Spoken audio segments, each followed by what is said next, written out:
Listen to the voice of constellation. Oh, ow! My fucking god. That fucking scared me. 3 Titans of Calamity.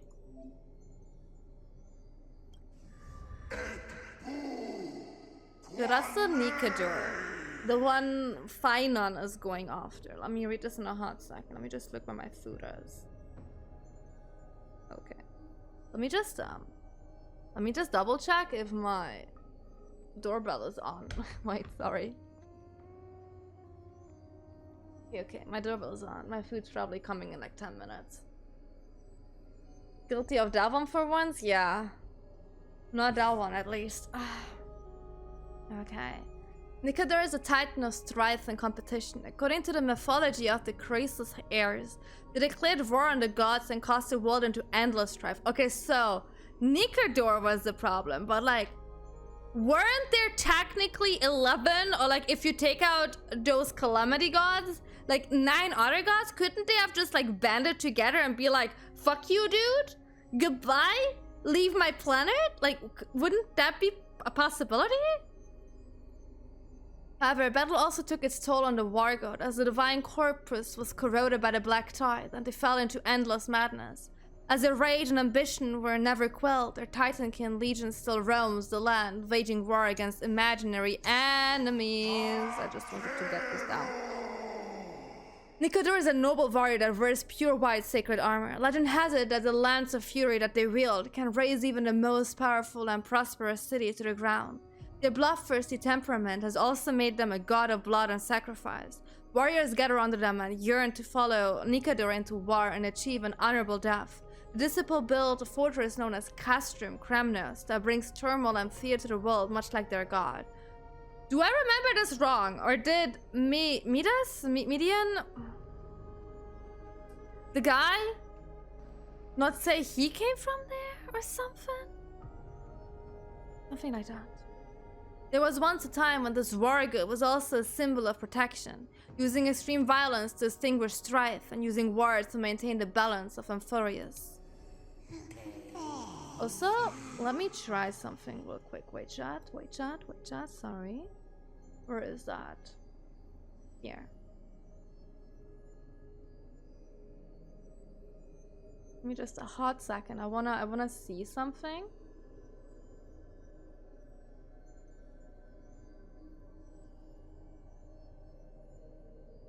Funnily enough, where is that? Yeah, I think that's better. This one? No. Give me just a hot second, chat. That one.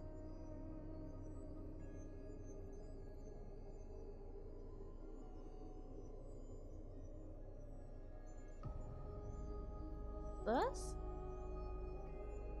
I don't even know what you saw of that. Is this better like this? Maybe. Okay, Zagreus, kind of whimsy. That's the trickery one. Okay, Zagreus is the trickery god. The core flame of trickery has been returned. Zagreus is a titan of lies and fortune. According to the mythology of the Croesus heirs, their entry into the pantheon was a complete accident. They once stole Minista's seed and disguised themselves as Minista to be worshipped. So, like Loki? Is he supposed to be the equivalent to Loki? The true Zagreus is often depicted as a two-faced god who is both smiling and crying. Its two parts are much like the coexistence of lies and truth in the world. One cannot exist without the other. Zagreus has no interest in fulfilling their divine duties. They love to cause division in the paths of the gods and play tricks to sow chaos and disorder. They do not have their own altars or temples either.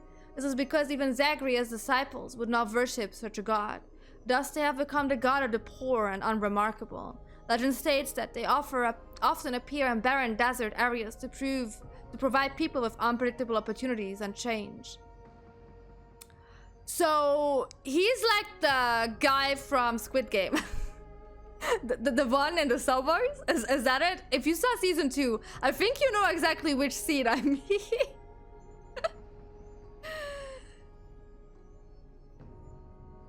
Before setting out on a long journey, people would often curse the name of Zagreus to reduce the chances of them encouraging thieves or ill fortune.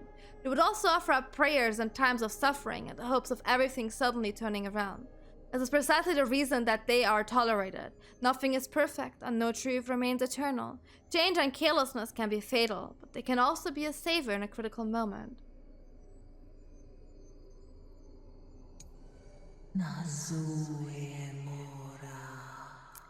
Thanatos, Hand of Shadow.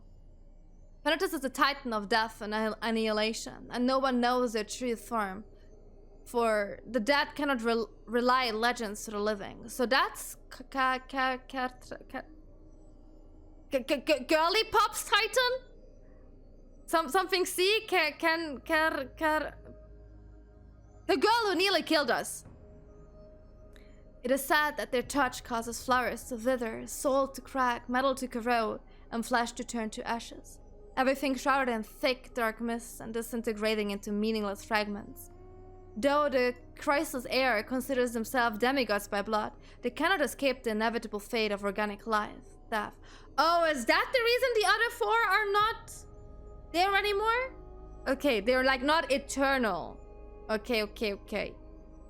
But who is... Wait. But if they're not here anymore, alive, who is taking care of the pillar? Am I overthinking this? I'm overthinking this, am I not? Maybe their spirit is taking care of the pillar. I don't know. Gotta rank something, I so much reading.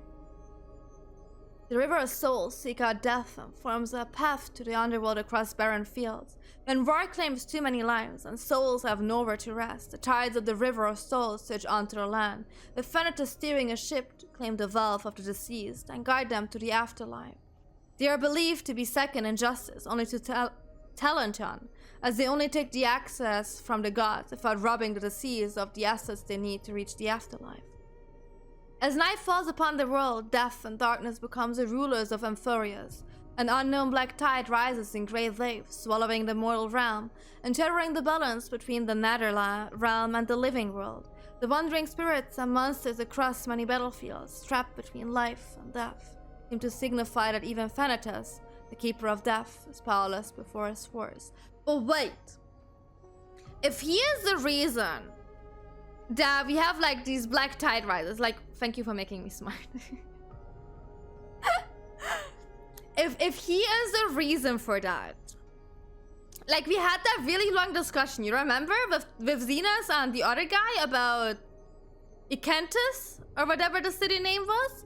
That was like in these black tides. And I think this one also said it was swallowed by the black tide, wasn't it? Well, didn't it say it was swallowed by it? Am I mad? There, as the divine corpus was corroded by the black tide and they fell into the endless madness. So, do they summon the black tide?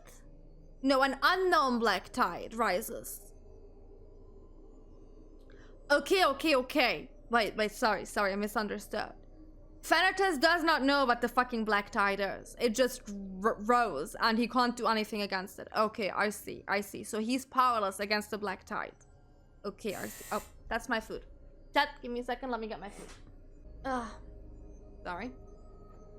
He's probably gonna knock. I just wanna like finish my train of thought. So, technically, this guy came here and was like, hey, I wanna fight you all.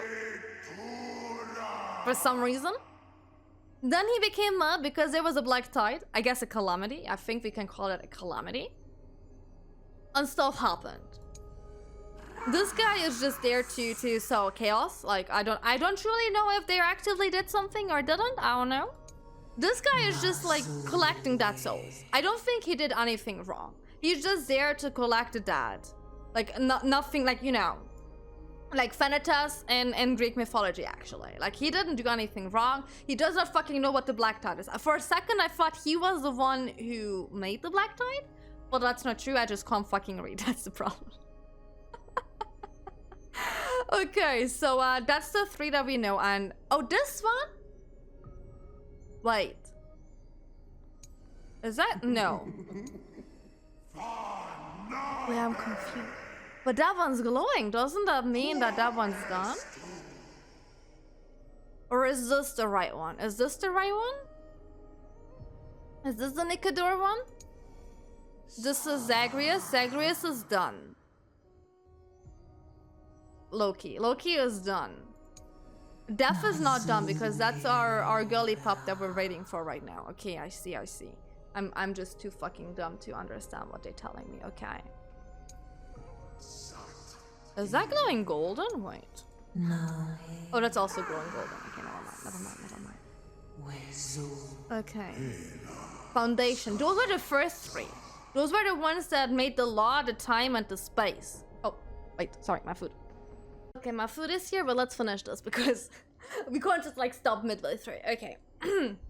Anyways, okay, now we have the Pillar of Stone. Oh, that's the Earth guy. We already like figured that out. Okay.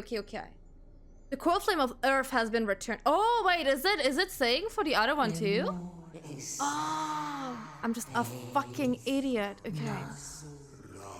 Gearius is a titan of Earth. The skies and the seas were also born of their dormant breath. Priceless Air mythology believes that every mountain range was once a physical manifestation of Gearius. They are the largest, gentlest, and most benevolent titan that protects the mortal world. Legend states that when the Black Tide descended, their mountain peaks raised and caused huge ravines to open up. They were split into pieces and unable to ever reawaken. Gearius is also the god of agriculture and history. They gifted the body to the Titans to become the cornerstone of the creation of life. When death and famine raged, they ignored the wrath of Xerxes and shared knowledge of agriculture with the people of the world. This knowledge stuck with the Amphoreous for millennia. People often use the hourglass to commemorate this benevolent deity.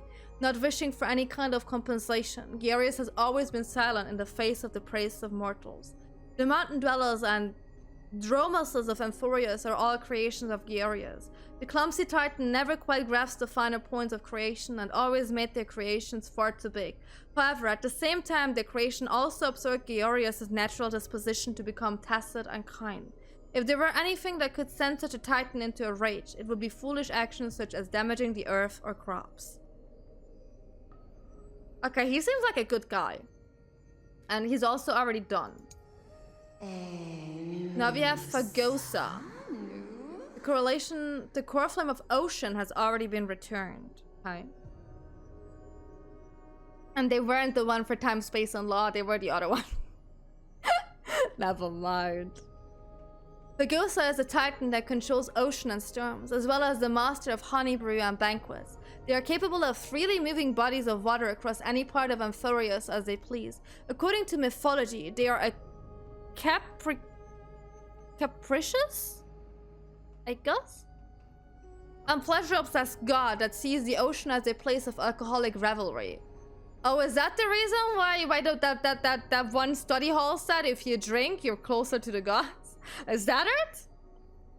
They have an eternal rival with the Earth Titan Gearius with no hope of making peace. I assume that rivalry comes from them, not from the other guy. That being said, Fagosa also bears the duty of washing clean the filth of the world. Baths that have received the benediction of the Titan are able to not only clean the body of impurities, but can also cleanse the wounds of the soul. They have become an irreplaceable joy in the lives of Amphoreous people. Do we know who Aglia did? She needs some, because for a second I thought the bath thing, because like she's like all around the bath stuff. Like little red-haired high priestess was the time one. I'm not sure who Aglia is. They have become an irreplaceable joy in the lives of Amphoreous people. At the same time, Fagosa is also the god of banquets and drunkenness. They passed on the art of brewing to humanity and taught them the first songs and dances with the ocean breeze and waves. In the baths and banquet halls of Amphoreous, people often sing and imbibe as a ritual dedicated to the mother of the ocean. Fagosa enjoys roaming the mortal world. They appear in the waves of the ocean and the deluge of the rivers and the goblets on banquets to bring song, dance, and laughter. It is said that Phagosha will occasionally appear around long-distance sailing ships and invite their Titankin to feast alongside the sailors. The only problem is after every banquet, the intoxicated Titan will whip up a huge waves and keep the sailor awake through the... I'm sorry. Through the night. Okay, we have Aquila. Aquila was a problem. That was the sky guy. We have to get rid of her, him, it, whatever. They, them. The god. The Titan. That's the main issue that we can't even leave. Aquila, the Titan of the sky, celestial bodies and the cycle of day and night, is the largest of the Titans. They reside above the heavens of Amphoreous, encompassing and watching over the entire world. In most legends, Aquila's pride does not obscure their kindness. They gaze upon humanity, warming the earth and bringing down life-giving rain. However, they can also transform into the most fearsome calamity, harshly punishing any who dare to overcome the sky. In the Tales of Amphoreous, let me open up my fucking drink. In the Tales of Amphoreous, Aquila is depicted as a colossal skybird with 100 eyes. When their eyes open, life fills the world, and when their eyelids fall, darkness envelops the land. In the war against the Calamity Titans, that belongs together, you know, if I could just fucking read. Many of Aquila's eyes were blinded. This is why many city-states in Amphoreous are now shrouded in eternal night. Oh. So technically everything is blinded except that one eye that resides over Honkai, or whatever the name of that city right now is. Aquila is also the god of creation and invention, credited with creating the mechanical beasts scattered across the land. Engineers and mathematicians frequently pay homage to this 100-eyed deity, hoping to receive inspiration and enlightenment from their blessings. Do I need my glasses back to help me reading? Yes. Always need glasses to read.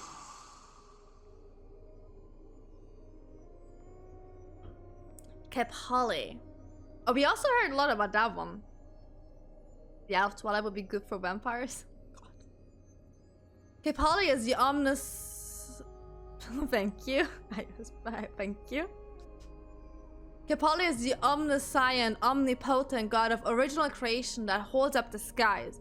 It is said that... Oh yeah, that was the guy that is like presiding over our city now. It is said that they were once a monarch that sat atop the throne, but now they are the god that bears the dawn device. Everyone in Okema, that's the city name, is able to see their great form. Caelynx was born from the combination of lightning bolts from the sky striking the spine of the earth. They were then given the duty of the creation of life. The first humans of Amphoreous were created in Caelynx's own image and given life. Caelynx loved these tiny beings so deeply that their majestic figure would always remain in the mortal world to accompany them. Cryo's heirs believe that Caelynx is a symbol of deliverers and heroes. They are the father of all heroes and the form that all deliverers will eventually take. Is he also one that was not corrupted by the Black Tide? Because like there's still a belief in him. It is said that Caelynx abandoned their throne, ruling over all worlds just to become a ray of light for the people of Okema. There's a romantic legend that circulates throughout the holy city. When the world is in crisis, Caelynx will once again open their eyes and lead the people to victory against the Black Tide, to create the heavens and earth once more. So I guess he's okay? He's just MIA? Okay. Oh, Amnistia. We did hear about that god as well, and they're also already done. The core flame of romance has already been returned. Amnistia is a titan that symbolizes beauty and love. Their appearance is often illustrated as a beautiful and elusive butterfly with golden patterns carved into their wings. They and their titankin pursue beauty in the world, weave it into the golden threads, spin the romance as humankind, and grant everyone Amphoreous love and affection. Oh, is that Aglia? Because... Is that Aglia? I'm not sure. Because of the golden thread and stuff? I didn't say that Amnistia fell in love with the recent titan, Circes. They sat under the giant tree for a long time, endlessly confessing their love to the Titan, but Circes never responded. Menistia passed away crying tears of blood, and arose reborn from their golden cocoon as a humanoid figure. Covering themselves with their broken cocoon, they set out on a journey around Amphoreous with the blessing of their kin. Finally, Menistia returned from their adventure with the love of family. Friends and true love gathered from the world, wove them into a golden chrysalis alongside their body and heart, and gifted them to Circes. In the arms of their lover, they were reborn in the chrysalis of God. In the chrysalis of gold. Ever since this moment, the butterfly and the tree have been inseparable and dependent on each other for survival. Circes was a tree? Quite sure. Today, shadows of the past are cast across ancient ruins. The shadows that drift like scattered veils carry memories of the past. They are legacies that must not be lost. The divine powers of Menistia gather these threads and weave them together one by one to reveal destiny and prophecies. Oh, there is Circes. Okay, they are not done yet. Circes is the master of wisdom, intellect, and vegetation. They wield authority over ecologists, knowledge, and rationality, and people refer to them as a hermit in search of wisdom.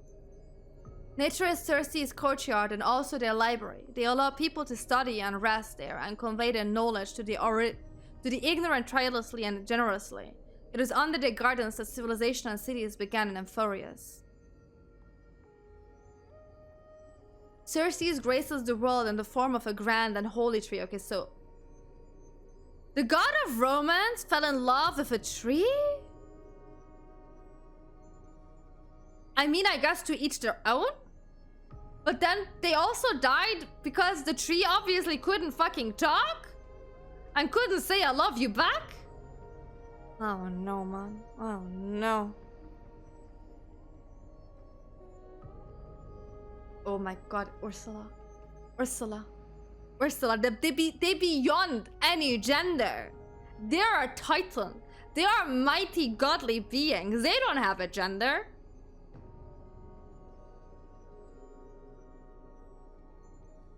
Circes graces the world in the form of a grand and holy tree, where they take root, vegetation sprouts to become a massive forest.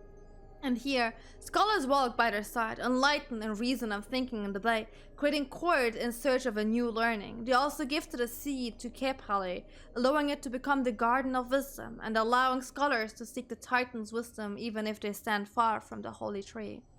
Circes' power infuses every lost plant in Amphoreous, from branches and vines to the very leaves themselves. In accordance with the pact they struck with Amphoreous, they mediate life, allowing the green and soil to be in perfect balance. Upon accepting their blessing, the plant life can also gain the rationality to debate humans. The plant life can also gain the rationality to debate humans? What does that even mean?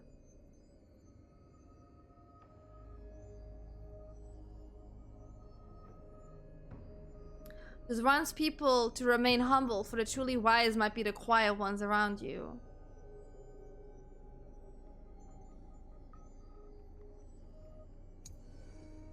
Okay, the 3 Titans of Fate. Okay, they're done. 2 of them are done. The Coffin of Passage has been returned. Giannis is... Oh, wait! That was the god... That was the Titan the first guys worshipped. Janus is a titan of passage and roads. They know the existence and ends of all paths. Janus' power can obtain the doors to all broken mortal worlds, create non-existent paths, and point to unseen direction. Janus is the god most revered by humanity amid the 3 Fate Titans.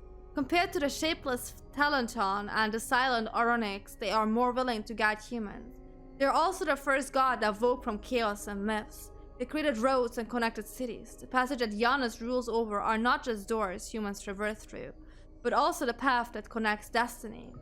They revel in faith throughout prophecies and point the way forward for humanity. Janus made countless roads as well as countless choices. They guide humans to the correct path, so mankind will avoid the destiny of confusion. It is also due to the vow between Janus and Thanatos that the souls of the dead can be ferried toward the next life at the end of all things. However, per the laws created by Talenton, blessings come hand in hand with curses. Very few are aware that the god of doors is also the god of isolation and imprisonment. Talonton was a secret boss in FF9. Well, it's a god here now. Look, there's Talonton. There's Talonton, and they're the god of law. And they're also Gucci. Talonton is the titan of law and justice. They rarely appear in the mortal world in physical form, and there are almost no records of them in legend. People often say that they are the rules of destiny, the law of all things, and the divine retribution for violation of such rules and laws. Talonton is seen as a manifestation of justice.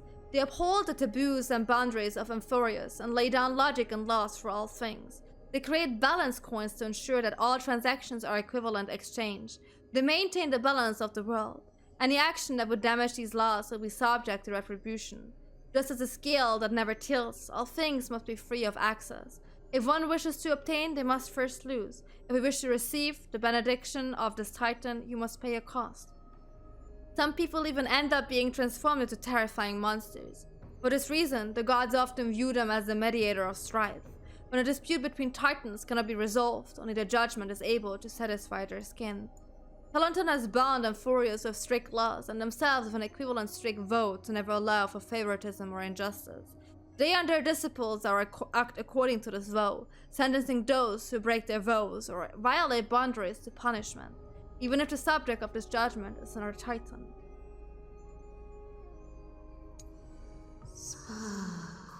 That's the time one, isn't it? Onyx. It was an unwritten library book in 9, so close to God. What? It was what? You fought a book?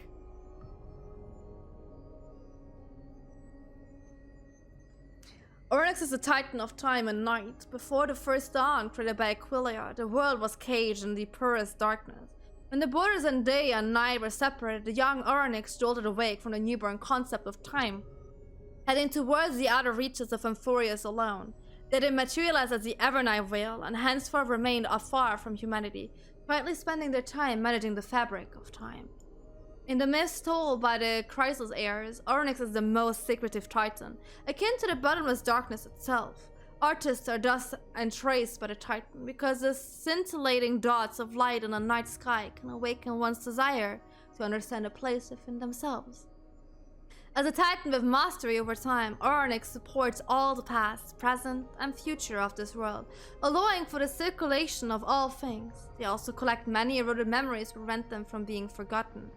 Onyx's priests can evoke incredible miracles with their secret rituals capable of bringing in the past to the very present, and they also can gain oracles of the future from their titan through the echoes across the Evernight Will. Wait, I'm confused. Wasn't little red-haired Gollipop here, Knight? I thought that's done. Am I misremembering? Didn't Aglia, Sachi, and Time Gollipop is done? That their titans are done and they're demigods? Huh.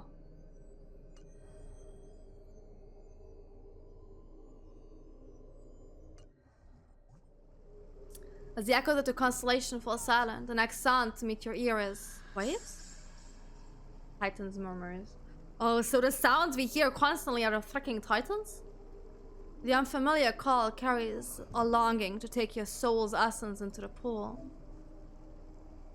Oh.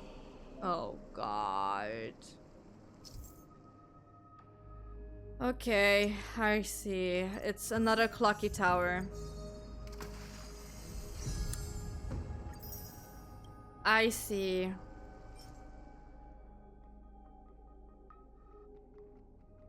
Ooh. Ooh.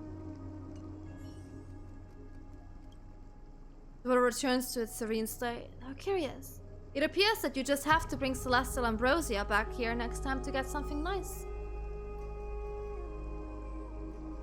Okay, that was a lot of fucking lore. So did you hear it? I did. 初めてタイタンの声を聞いた時の僕は剣を振るうこと以外何も知らない子供で、今でもなぜ自分が神託に選ばれたのかと考えるよ。でも、それ自体には感謝しているんだ。その話はさておき、二人にお願いがある。黄金衛の陣営に加わって一緒に紛争のタイタンから火種を奪うのを手伝ってくれないだろうか。 Is in the black goo, isn't he? 二人がまだ疑問に思っていることがあるなら全力で No, 答え I'm るから。 okay with that. I mean, okay, yeah, how are they chosen? Maybe I have a few more questions. 信託の法則性は、唯一信憑性のある推測は極限状態に陥った人々に好意的で、彼らの前で No, the black 奇跡 ink が起き title る thingy stuff we という read も about. のです。 Did you not listen to a word I just said earlier? Seriously. Where are the other? Yeah, where are they?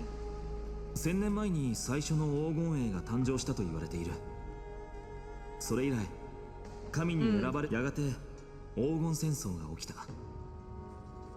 その時代各々が信じる神が違ったために、 Oh, you also had a war amongst yourselves.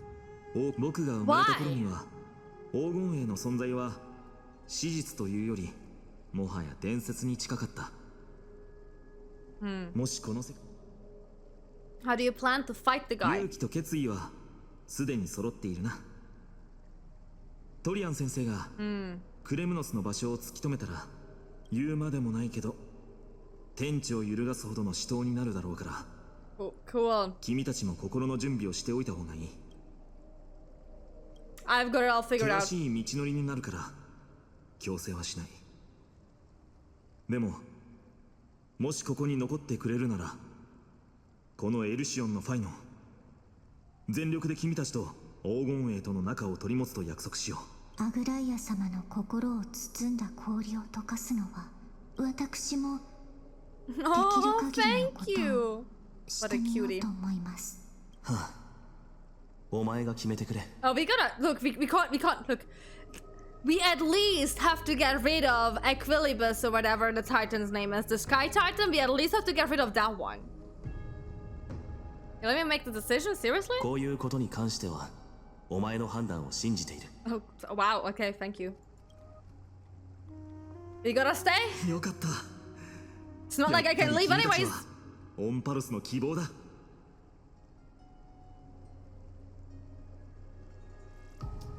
僕はずっと黄金衛の旅は決して数人だけの女子誌にすべきではない。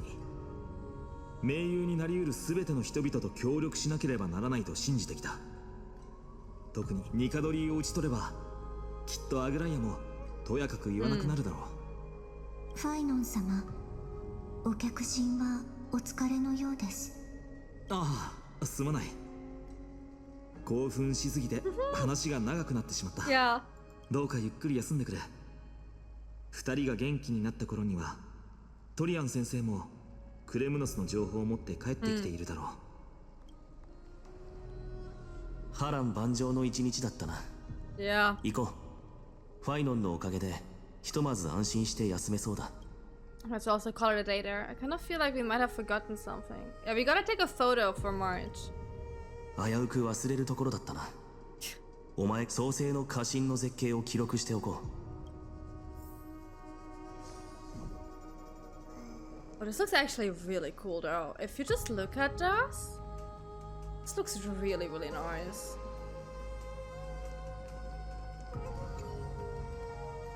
The totems of the 12 Titans stand like 12 pairs of watchful imperious eyes, overseeing the world they forged, nurtured, and ultimately brought to ruin. When the 12 constellations align and shine, the miracle that the Cryos' heirs speak of will illuminate, or so their prophecies claim. So... よし。 Yosh. 12のタイタンを象徴する星座が全て取れたな。そろそろ行こう。 Time to head back out. How do I leave? Just like this? Just like this. Let me just leave like that. 幸福と苦難はどこにいても似ているものです。 Okay, but I think that's a good place to actually stop, chat. Did you fly? Did you fly? It's getting late. That whole title discussion took really, really long.